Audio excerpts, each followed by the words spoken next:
the Artistic Director of CLASSICOPIA. I want to welcome you to my home here in Baltimore with my father's beautiful paintings behind us. Marcia Colligan, the President of CLASSICOPIA, and myself want to thank you again for all of your support for over 20 years of doing CLASSICOPIA, and especially in this past year where it has been difficult to do any live concerts, and we've been able to do some of these live streams.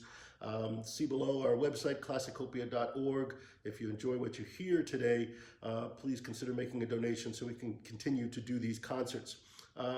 This is the first of 3 programs we're going to do called Beethoven's Violin, in which we will perform most of his sonatas. He wrote 10 altogether, but we could only get 8 into 3 concerts in a normal amount of time, so we're going to leave off number 2 and 3, which are not as important in the big scheme of things.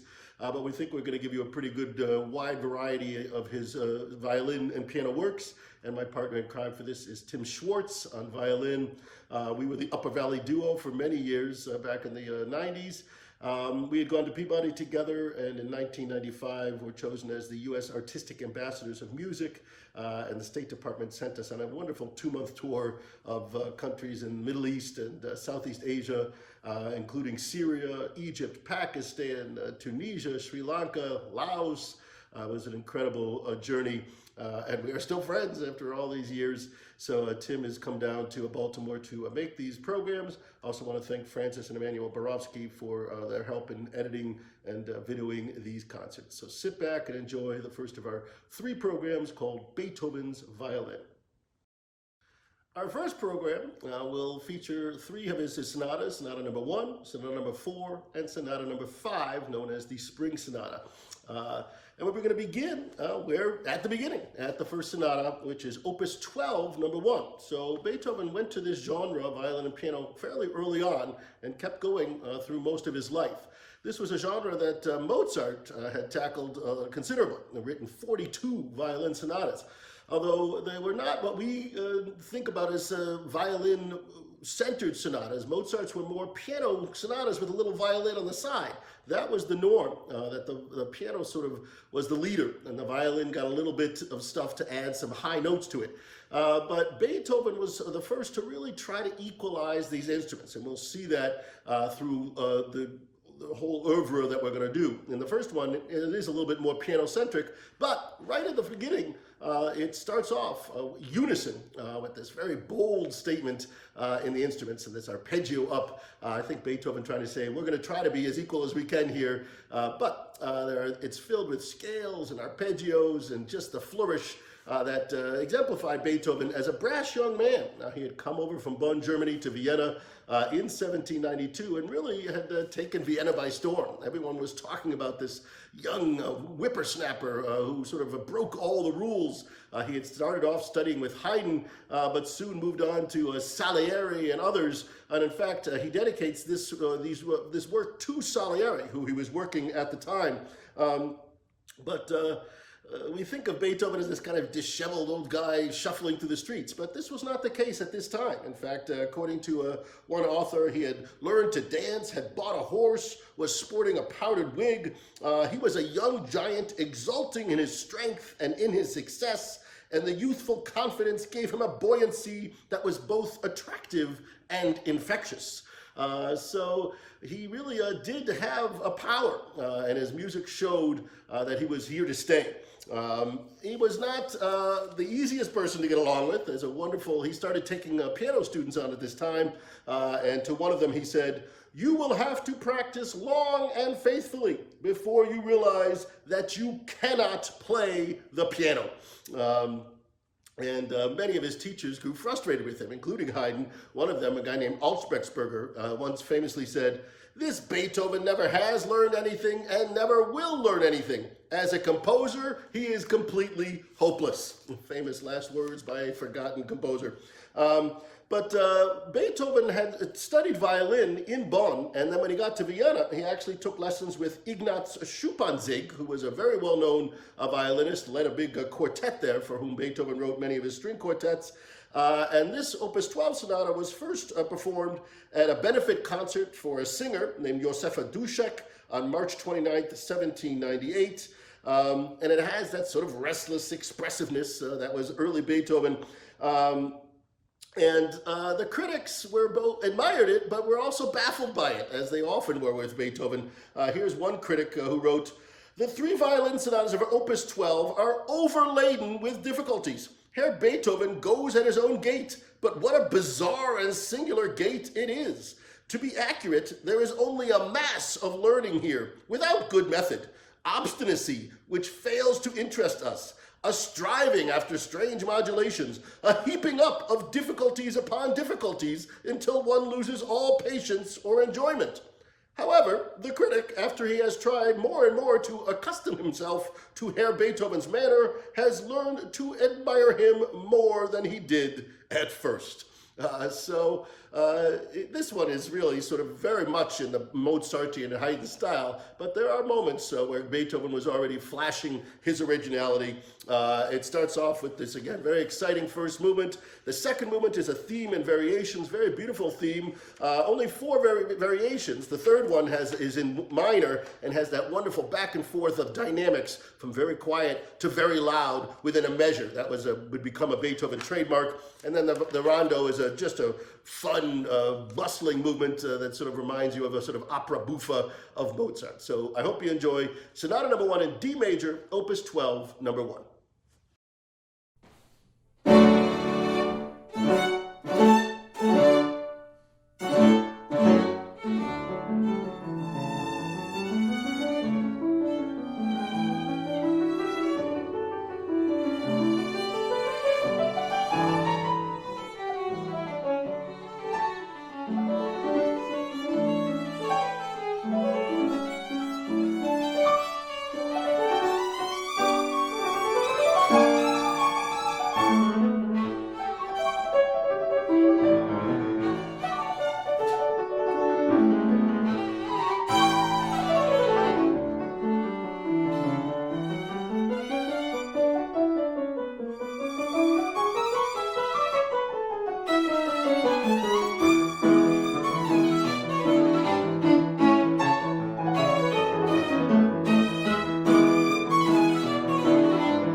jump ahead to his fourth sonata in A minor, Opus 23, that was written in the year 1800 or early 1801.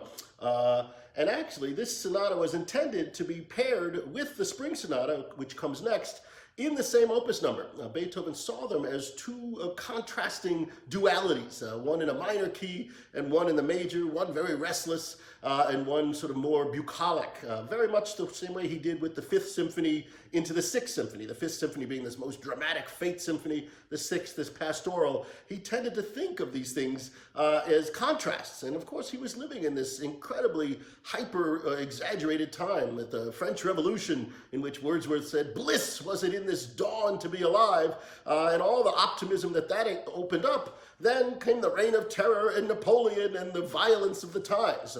Very much, I think, like our times today, where we have this back and forth whipping of optimism and pessimism and hope and despair, and hopefully we're back in hope. But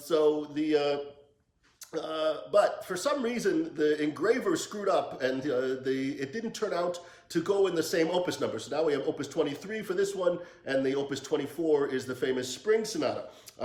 This was dedicated to the Count Moritz von Fries, who was a very good supporter and friend of Beethoven.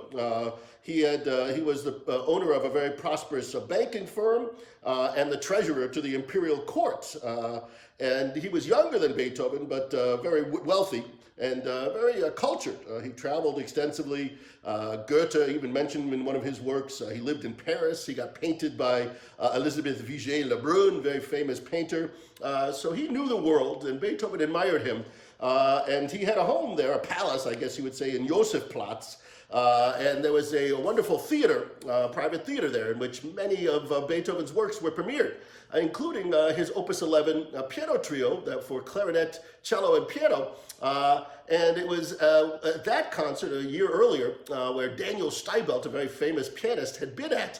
And he then offered a sort of piano duel against Beethoven. He thought he could take on Beethoven, and so there was a very famous piano duel, as it was known, where they competed against each other, and Beethoven kind of crushed the young Steibelt, and Steibelt left with his head between his tail and never again wanted to be in the same room as Beethoven.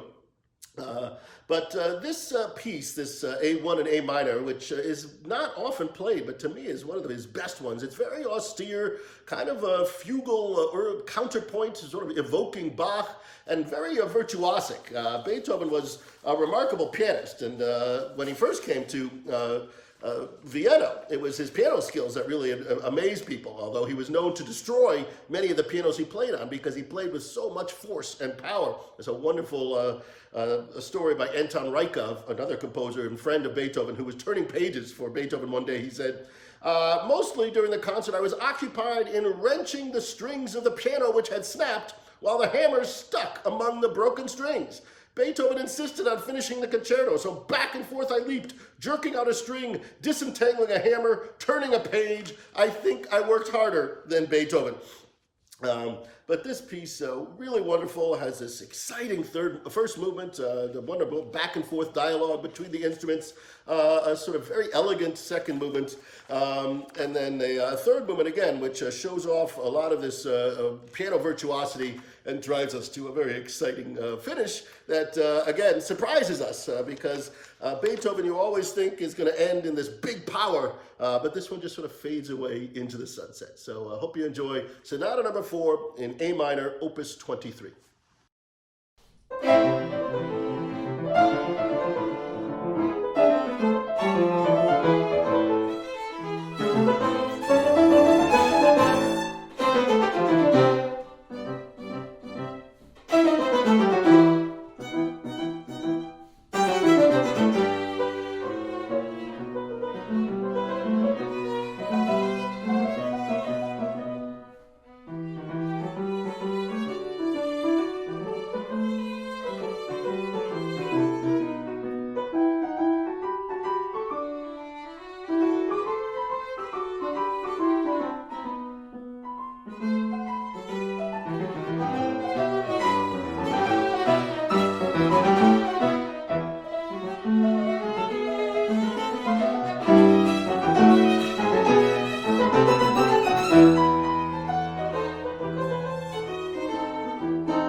For the fifth sonata, the famous spring sonata, thought you'd join me over here at the piano so I can sort of show one very fascinating thing that happened in this piece and its link to a next generation of composers, especially Robert Schumann. But there is a sort of link to Felix Mendelssohn and Schubert as well in the way this piece is done. But it also sort of evokes Mozart in so many ways. The second movement could have been written, I think, by Mozart, and Beethoven always loved Mozart, and the two men supposedly had met once when Beethoven was a young man and had traveled to Vienna, and Mozart supposedly said to his wife, "Keep an eye on this young boy, he's got something to tell the world." But again, this sonata was written at the same time as the one you just heard, meant to be sort of paired with it, a much more bucolic piece than the more dramatic and austere fourth sonata. Really, and Beethoven didn't name it the Spring Sonata, but some other critics did, and it seems to fit very well. And in fact, we know that Beethoven loved these long walks out in nature. In fact, he once said, "You ask where my ideas come from." This is in a letter to a friend. "I cannot say for certain. They come uncalled, sometimes in association with other things.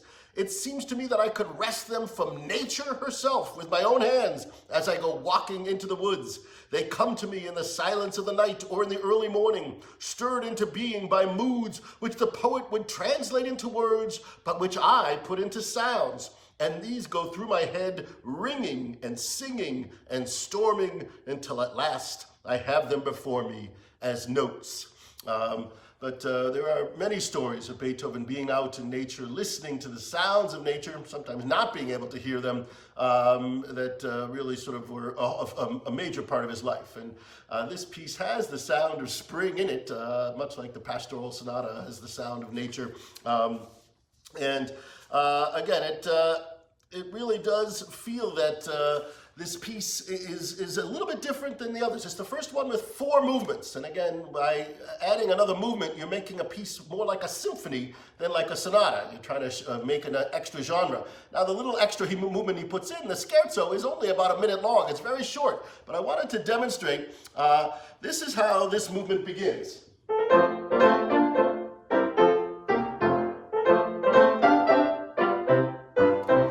Little jokey scherzo in 3 beats. Now, I remember when I first played that, I said to myself, I know I've heard this music somewhere before. Where is it? Well, I had earlier, as a young boy, played from the album of Youth, Opus 68 by Robert Schumann, the very famous Soldier's March, which many early pianists did, and it sounds like this.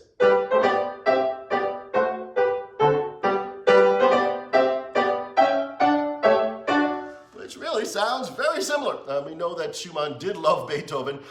He basically took Beethoven's 3-beat pattern, dum ba dum, 1 2 3, 1 2 3, 1 2, and just put it into a march.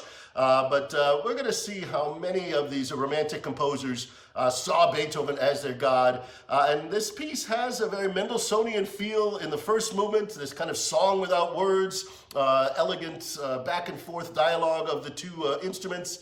Then this Mozartian kind of serene second movement, this scherzo-like third movement, which also evokes Mendelssohn, and then a fantastic last movement. So this is the very famous and bucolic pastoral Spring Sonata, Opus 24 in F major. Enjoy.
you've enjoyed part one of our three-part series on Beethoven's violin sonatas.